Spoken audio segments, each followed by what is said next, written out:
Well, you're coming more and more to understand that desire is born out of the contrast. And as the desire is born out of the contrast, step one of the important process for creation has taken place, because desire is born. And that is the purpose of contrast. And that means you are, whether you are using your words or not, you are offering a vibration that is requesting something from the universe. You are requesting a fulfilling of every desire, whether you put it into words or not. You cannot stand in any place without experiencing the contrast of it. And you cannot experience the contrast of anything without your magnificent mind, which was within you and yours and you even before it came into this body, that mind of you focusing the contrast and concluding a preference. You're doing it at many levels of your being. So you are radiating always requests that the universe is answering. That's step one and step two. When you ask, even if you don't consciously know you're asking, Source still hears your request and answers it. That's how the evolution of all things occurs. Even the one-celled amoeba is having a personal experience where preferences are being born. And even though the amoeba is not using the language that you use with your words, it is offering a vibrational language that Source hears and responds to. Because Source wisely understands that the leading edge perspective, that where you stand is where the premier asking takes place. In other words, what could be more relevant than what's important to you? Whether you are the one-celled amoeba or whether you're the full blossoming genius human who has concluded a preference. When you or anyone asks for anything, Source agrees and answers it. There's no competition for the resources of answering, because those resources of answering are expanding exponentially with the requesting. In fact, the more exposure to the more experience, the more asking, and the more asking, the more answering. And that is why this universe is expanding. So when you ask for something, it is always answered. And you do not have to hope that someone else does not ask for the same thing, because it is not a pack on the back of the fantasized Santa Claus that has limits. It is not a finite amount of resources. It is an infinite amount of resources that is expanding in proportion to the asking that is happening. So when you ask, it is answered every single time. You might wonder where your stuff is, because we know you're asking for things and experiences and emotions and relationships. You're asking for things that you do not today believe that you have been the receiver of yet. But we want you to understand that it's not because it hasn't been answered. It has. It is because there is a vibrational variance between your normal offering of vibration and the vibration of your desire. In other words, when you don't have enough money and so you ask for more money, whether you use words or not, that exposure to the contrast that makes you want more money gets more money on the way. In fact, it is held for you out in what we lovingly call your vibrational escrow. It's there waiting for you to become a vibrational match to it. So when you want more money, it's there for you.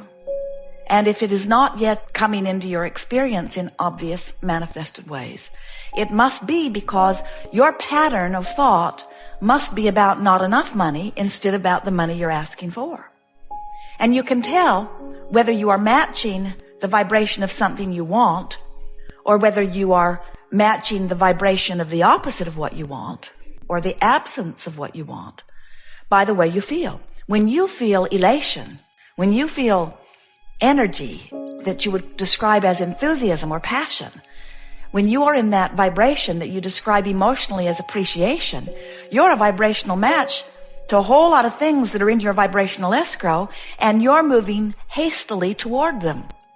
But when you feel discouraged or fear or worry or anger or even frustration, those negative emotions are your indication that the vibrational relationship between where you are and where you want to be is not lined up. In other words, you cannot be vibrating on this end of the stick and receive what's on this end of the stick. And you can tell by the way you feel which end of the emotional vibrational stick you're vibrating on. So we are going to offer to you some words today. Many of you have been listening to us for a while. Some of you are new to us in this format, but All of you were born with emotional guidance systems, so it's not going to be hard for you to quickly get up to speed with our view of how your universe works. We want you to understand that it is vibrationally based, which means words are inconsequential. Words are nice because they cause a forum of people such as this to focus similarly. And as we focus together and track together, we can have meaningful experiences together. And in fact, when several minds, through the power of the word, are focused similarly, you can offer a group request, so to speak, or a group vibration that can be rather powerful in its attraction qualities. So there are many advantages to your communication. We are not wanting to say that words don't matter, but we do want to say that words don't matter much at all in relationship to the vibration that you're offering. And you are offering vibrations much more than you are offering words. And here's the most important part. The universe is responding to your vibrations, not to your words. Sometimes your words actually match your vibration. Sometimes you feel so good and you shout, "I feel so good," and they match. But sometimes someone says, "How are you?" and you say, "Fine," when you're not. Sometimes you smile. Sometimes you say words that sound cheerful. Sometimes you even conjure cheerful sounding tones in your voice. But the universe does not listen to your cheerful sounding tones or your words. The universe is responding always to your vibration. So if you are feeling discouraged because you don't have enough money, that money that you've been asking for, and there's a whole lot of it, folks, we've seen it, remains in your vibrational escrow. Don't worry. It's yours. No one else is going to get it. But you're not going to get it either as long as discouragement is your dominant vibration. You can't worry about money and let the money in that you've been asking for. We would like so much for you to see the bank account of energy, clarity, money, fabulous relationships, all good things that you have launched into your vibrational future that you just aren't letting in because you are more aware of where you are than you are of where you want to be. So today we want to bring out into the light where you can feel it all through your being. We want to bring to your conscious awareness the vibrational relativity between the vibration of the thoughts that you are thinking. We're beating a drum here, beating the drum of the thought, activating the thought, activating the thought, activating the thought. You know, you only have to activate a thought for about 17 seconds before it brings another thought like it to it. So thought activation is just about focus. So when you activate a thought that says, "My parents never had enough money. We grew up and we didn't have enough money. I've never really had enough money. There are so many things I want that I cannot afford." When you beat the drum of that vibration, you keep a vibration active within you that prevents you from letting in all of this wonderful stuff that you've been asking for. Friends will often say to us, "Well, Abraham, give me the stuff and then I'll feel better." And we say, "It doesn't work that way. You've got to feel better and then the stuff will come." And you say, "Well, that just stinks, because if the universe would just make one exception for me and give me the stuff, I promise you I will feel better." And we say, "We know you would, but it can't come until there is a vibrational relationship that matches between your vibration that you are dominantly offering and the vibration of what you're asking for." So today, we are eager to talk with you about anything that is important to you. Thanks, Abraham, for calling upon me. It's a pleasure to be here. And a lot of the other influences that I have, spiritual growth, so to speak. I'm a big fan of the Power of Now. Also a student of the Course in Miracles. And it seems like both of those philosophies advocate moving beyond thought, so to speak, and kind of basically you talk about reaching for the highest thought. Whereas a lot of these masters, so to speak, even like the people I'm influenced by in the East, they say, going beyond thought is where the supposed truth is. I'm asking from you if you can kind of see how I perceive that as a conflict, not a conflict, but like a, what do you call it? Two different... Contradiction. Contradiction, yeah, exactly. Interesting thought.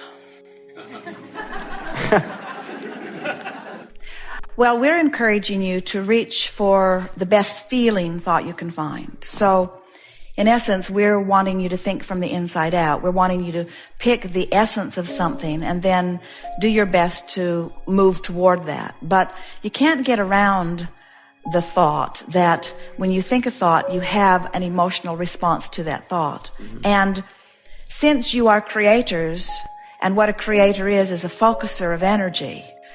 We do not think that there's a more effective way of contemplating who you are and what you are about than talking about your ability to focus, your ability to think, your ability to perceive, and most importantly, your ability to guide that process.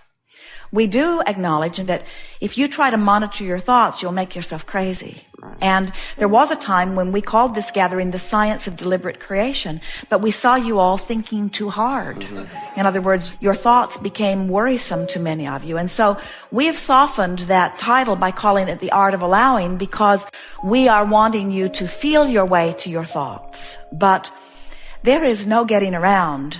You are perceiving beings. And as you perceive, you offer vibrations. And whether you call the vibration an emotional thing or whether you call it a thinking thing, in other words, whether you say I'm remembering or I'm pondering or I'm musing or I'm imagining or I'm observing, you're focusing thought. Mm-hmm. And as you focus thought, you're activating a vibration which equals your point of attraction. Mm-hmm. And we think it is really well worth knowing you're doing it and beginning to do it on purpose. Sure, and there are many teachers that when they say moving beyond thought, or when you say moving beyond thought, generally speaking, there are some who would say, it is not a good thing for you to be desirous of things.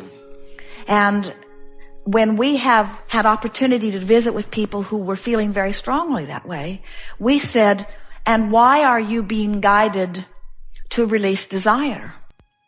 And after some conversation, the answer is always, because I will have a more joyful life. And we say, and is that not a desire? In other words, you can't get around the fact that you are a focusing mechanism. And so we don't see any point in saying you're a focusing mechanism, but don't focus. I see. Right. And we think it is more a misunderstanding than it is a contradiction. Okay. All right. But you also say that you must have a thought to have an emotion. Isn't that right? Like, your emotions always come forth in response to an activated vibration. Okay, so sometimes you may not be conscious of a thought. If you have an emotion, like I said, when I listen to some of my favorite music, I feel like there's an emotion that comes over me, but I'm kind of thoughtless, or I'm in a state of clarity. You're in a state of vibration. You may not be thinking, but you certainly are offering a vibration. All right. So basically the definition of thought is kind of ambiguous. We think that's where the contradiction is, trying to mean exactly what someone else means when they offer the word. And well, let's talk about these unconscious thoughts for a moment, because sometimes people worry that they have unconscious thoughts that may be negatively affecting their experience. And we say it's really not possible, because if a thought is so inactive that you're not having any feeling response to it, then it's not a big player in your point of attraction. And if you are having an emotional response to it, it's not unconscious.